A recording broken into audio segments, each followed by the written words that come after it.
Presented by Kanchan Recording Studio.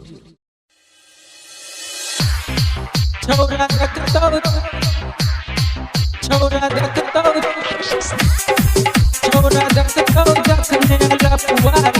फरार भोजे DJ Sandesh सम्राट फरार भोजे तो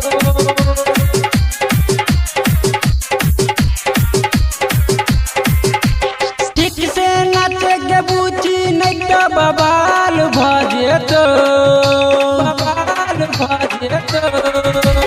ठीक से नाचे के बूची नहीं तो बवाल भोजे तो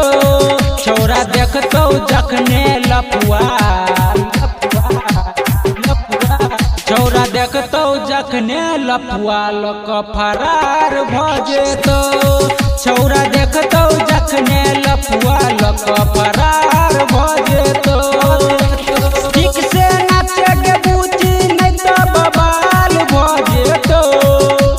ठीक से नाचे के बूची नहीं तो बवाल भोजे तो छोरा देखतो जखने लपुआ छोरा देखतो जखने लपुआ लक फरार भोजे तो छोरा देखतो जखने लपुआ लक फरार भोजे तो छोरा देखतो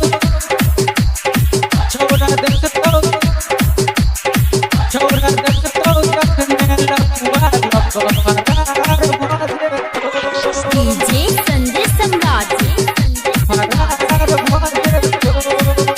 Presented by Kanchan Recording सरवन Studio. मोबाइल शॉप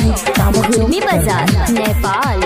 जब जब हिले छौ तोहर सामान गे केते के छोरा के तू छोरे बाही परान गे केते के छोरा के तू छोरे बाही परान गे छोरे बाही परान गे जब जब हिले छौ तोहर सामान गे केते के छोरा के तू छोरे बाही परान गे घगड़ी उठा के ले नाच पूरा हाल भजे तो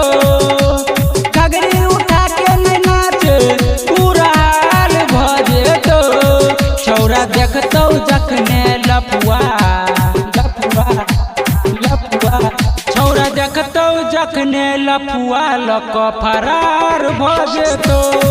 छोरा देखतो जखने लपुआ लक फरार भोजे तो छोरा देखतो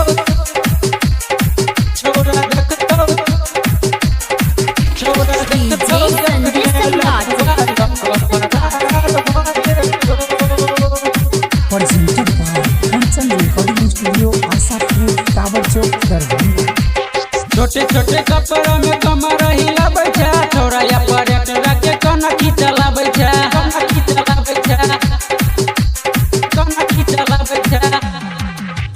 छोटे छोटे कपड़ा में कमर हिला बैठा छोरा या पर्यटक के कनकी चला बैठा राइटर रॉबिन देखतो पूरा बवाल भजे तो राइटर रॉबिन देखतो पूरा बवाल भजे तो जखने बजतो कृष्णा के गाना जखन बजतो कृष्णा के गाना डीजे पर धमाल भजतो जखन बजतो कृष्णा के गाना डीजे पर धमाल